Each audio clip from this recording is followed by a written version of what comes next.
Welcome to the Unpacking It podcast with Bryce Johnson.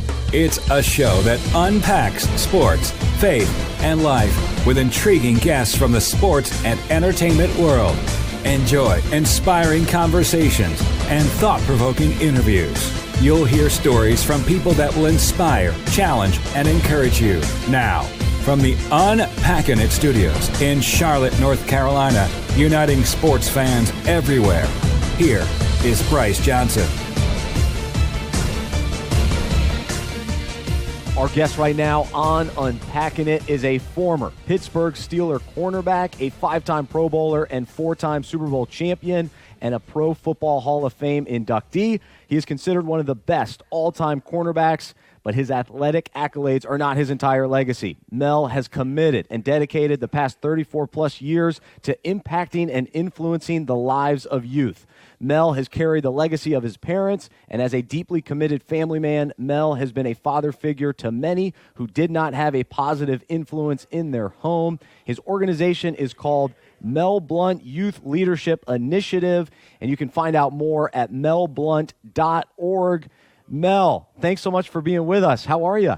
Bryce, I'm good. It's good to be here. Good to be here and being a part of what Donnie is doing. So we're looking forward to helping Donnie out down here and doing some great things and allowing Donnie to continue to do great work, which he's doing. That's right. So here we are. We're looking out at the golf course here at Sage Valley Golf Club. And did you play today already, or are you playing tomorrow? I played today. Okay. And surprisingly played a lot better than I anticipated. But we love coming here. This is a great vineyard. I tell you, it's a beautiful place. And if you're a golfer, you need to play this course. That's right. No, it's absolutely beautiful, and we got another good day because I was here last year as well, and so for us 2 years in a row, it's pretty nice. A little cooler this year. But you've been friends with Donnie Shell for a long time, and so when he was telling you about his scholarship fund and wanting to put together this golf tournament, what were your initial thoughts and just wanting to support him and what he's doing?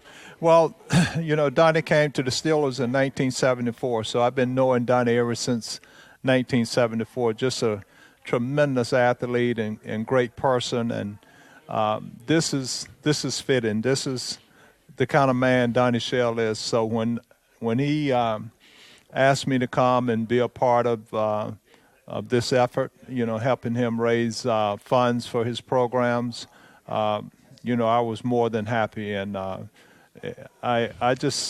he's a guy I'm proud of. Very proud of Donnie. It takes special people to want to reach out and help others and use their influence in a positive way to help our young people. So I'm glad to be here and glad to be a part of what Donnie is doing. Me too, and it's an exciting day, and tonight you'll be the keynote speaker. And so can you give us a little tease of what's on your heart today and what you want to share? Well, I just think it's important to continue to encourage young people and let them know that people care about them and that they can achieve whatever it is they want to do, but it takes commitment and sacrifice and all the things that, people talked to me about when I was a young person, striving to figure out what it is I wanted to do. So I think it's important that we encourage our young people, give them hope, let them know the importance of having Christ in their lives and doing the right thing and just working hard, because the harder you work, the luckier you get. That's right. I just think it's important that they know that, and that they know that there are people like Donnie Shell and all these corporate sponsors out here that they want to help. They want to do what's best and make their journey a lot easier. And so it's going to be a great evening. And I think the important thing, though, as I said earlier, is just to continue to encourage our young people. Absolutely. Mel Blount, former Pittsburgh Steeler cornerback, Hall of Famer, with us right now on Unpacking It. And you mentioned the impact on kids. Well, this has been your life's work as well after your career, and I guess even kind of during your career, getting this desire and vision. And so take us back even to the beginning of your desire to reach the youth and to have a key role in their life? It's interesting.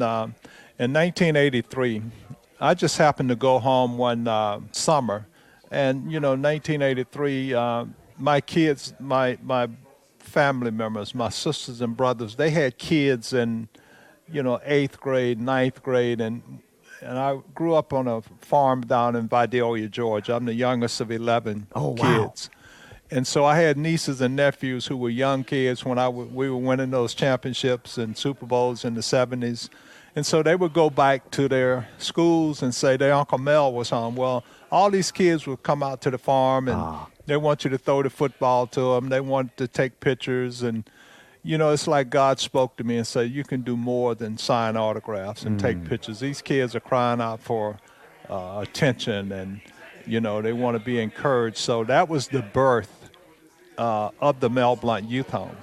And that was in 1983, and we've helped hundreds and hundreds of kids over the years from 1983 up until now. And so basically what God revealed to me was that, your personality, your sports personality, and I've given you this platform, not just for yourself, but to use it to help other people. And so it's been a tremendous journey that we've been on ever since 1983, and we got kids we've helped get through college, and kids been in the military, kids come back with their families and it's been a tremendous journey, but there's also been a price to pay, because anything that's worthwhile is going to take an effort.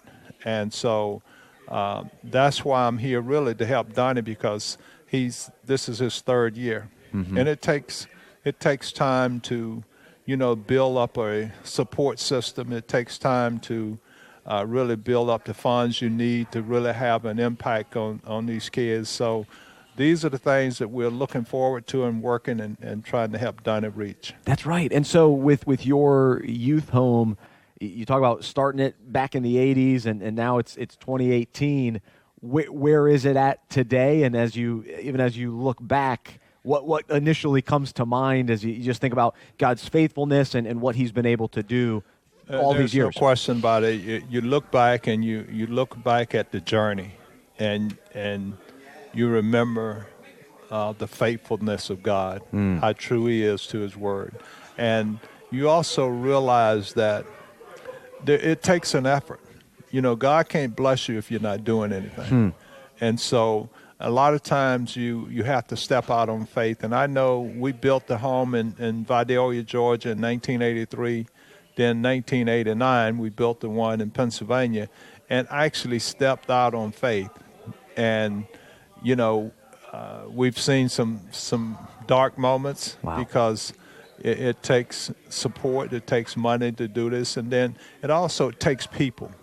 And just building a good staff of people around you, and people's hearts being in the right place, and their agenda being in line with what you're trying to do. So it's been a tremendous experience, but also what I've really got out of all of this is that God is good. Amen. Yes, he's good. Mel Blount, our guest right now on Unpacking It. We're here at the Donnie Shell Celebrity Golf Tournament at Sage Valley Golf Club in South Carolina.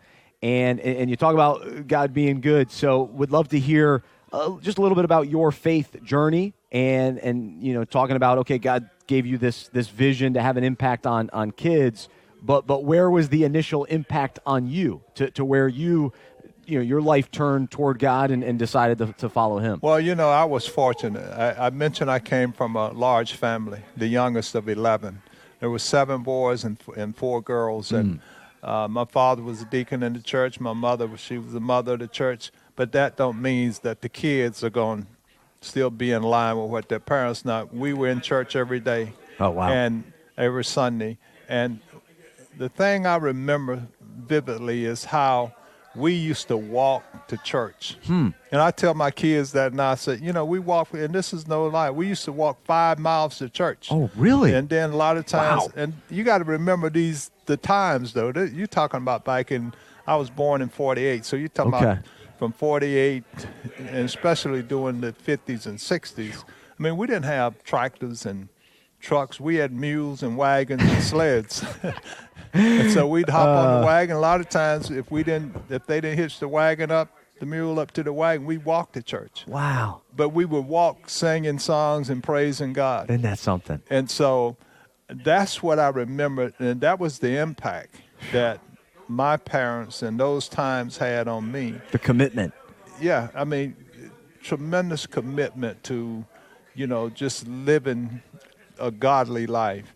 And then, growing up in the 60s, the turbulent times in the 60s, seeing all that, and the only thing we had was the church. That's where we would meet, and that's where communities would come together and talk about what was going on in the communities. And so the church has always been a part of my life.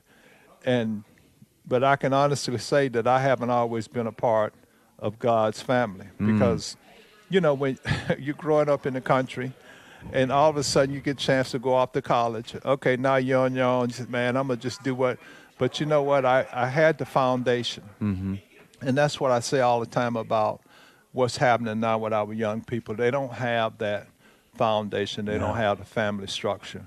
And I strayed off in college like most kids. But you know what? The foundation that I had that had been laid for me brought me back to the center. And then this is a true story.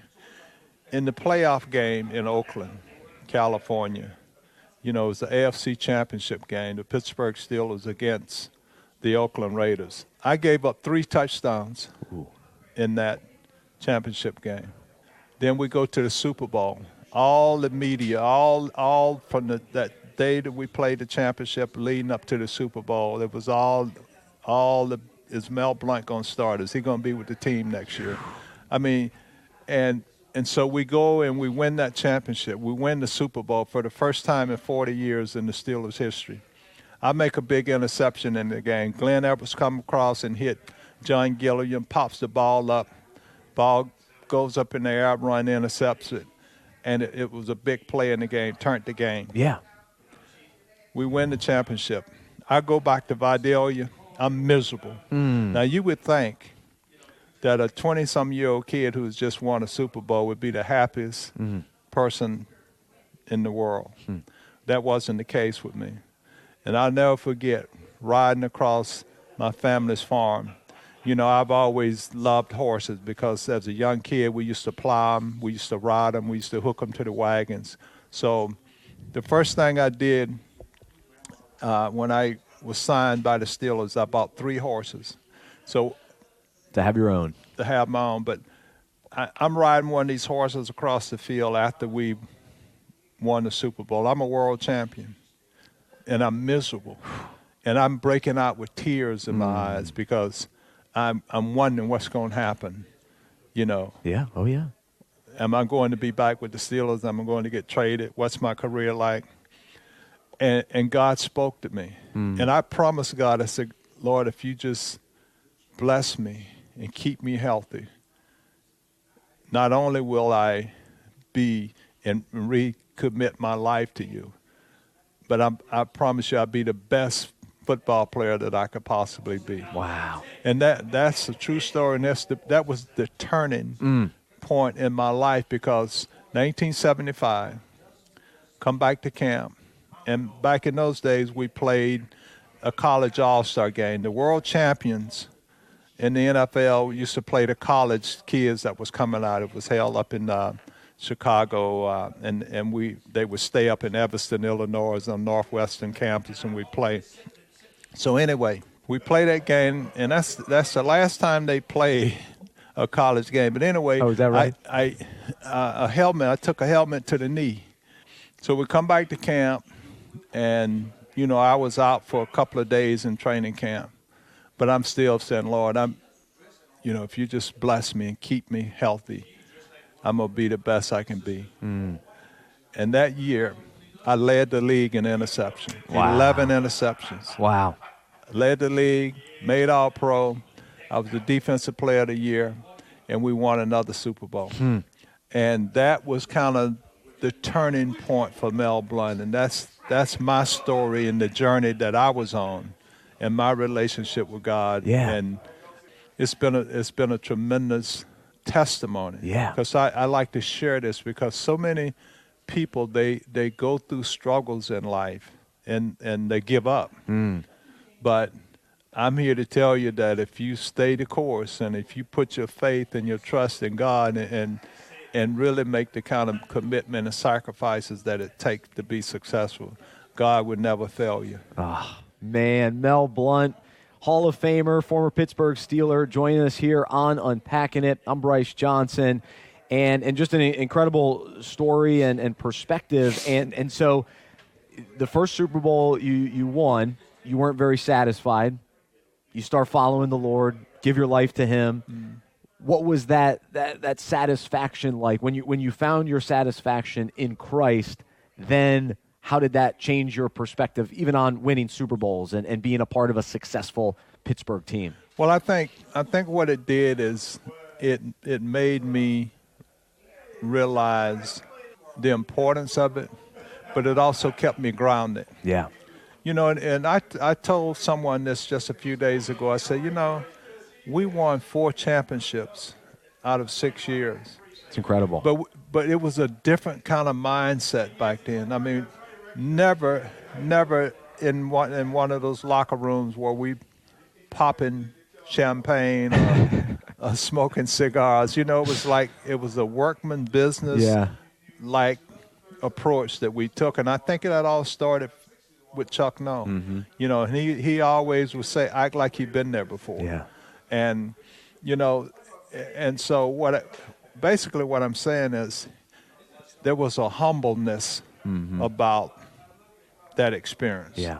Because I knew it wasn't us who should be getting the glory, it was God who should be getting the glory. Amen. And also tell people one of the reasons the Pittsburgh Steelers was as successful as they were is because we had guys like Donnie Shell and John Kolb and Mel Blount and John Starworth and others, Bible study. I mean, we started Bible study in 1974 where guys would get together. And what it did, it breeded closeness and unity and love and respect for one another. And until this day, we might not see each other for a year or 2 years, but when we see each other, there's a bond that is special.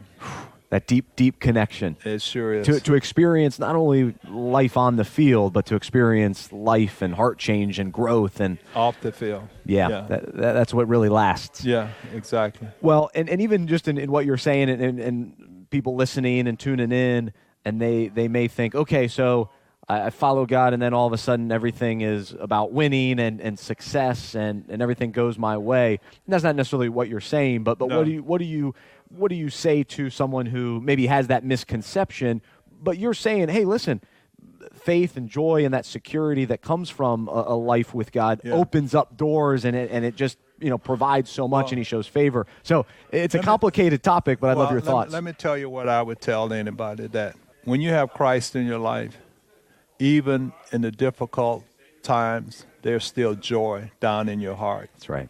And there's a sense of security, and there's a sense of peace, because whatever it is you're dealing with, that you're going to get through it.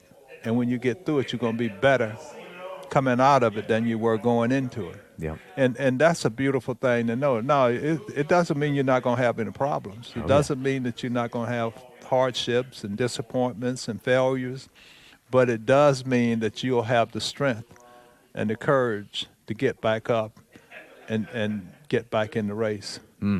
That's encouraging. I love it. Mel Blount sharing with us on Unpacking It.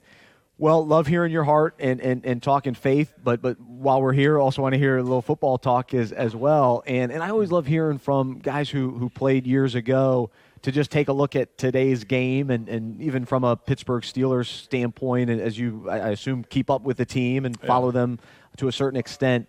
What stands out as far as some things that are great about the changes to the game and to the players that are playing, and some maybe concerns or things that you feel like are getting lost in the shuffle as the league has grown to the level that it has? Well, look, I think football is the greatest sport on earth, in my opinion. I love college football. I love high school football. I love the pros. And I think today's game in the NFL is fascinating. And I say that because, look, I played in the 70s. This is 2018. And, you would be naive to think that the game should be and would be the same today as it was back then. That's right. So it's a great game. Yep. And I think the league, the commissioner, and all the people that's running the league, I think they're trying to get it right.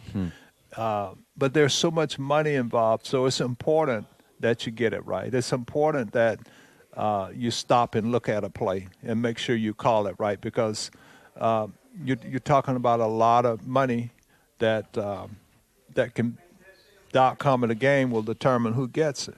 And so I don't have any problems with the league. I think a lot of times, I think one of the things now is that there's so much media out there. And so there has to be storylines. Oh, yeah. Whether they're concocted or whether they're, worth of talking about. And so the game is healthy. We got great athletes in the game. We got great players. And so I just think it's only going to get better. That's great. No, I love hearing that, and I appreciate not taking the negative spin, which a lot of people do. I'm all for change. I mean, I just think it's a great game, and the guys are being compensated properly. I think there's a lot of money out there that these kids can make, and they should make it. The league is making money, so I think it's in a good spot.